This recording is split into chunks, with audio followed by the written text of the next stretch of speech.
de academician Răzvan Teodorescu și însoțită și de un întreg material filatelic prezentat de Cristina Popescu, director general ROC Filatelii. Tulescu a fost o mare figură și a fost înainte de toate, n-am să uit niciodată cuvintele sale. A fost un mare european și un mare patriot.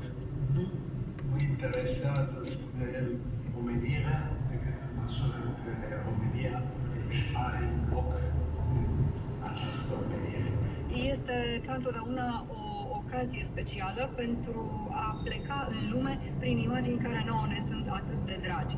Și timbrul este un mesager minunat și de data asta Nicolae Titulescu este cel care prilejește o nouă emisiune filatelică. In memoria Nicolae Titulescu, un lider al diplomației europene, deschide încă o filă de istorie filatelică.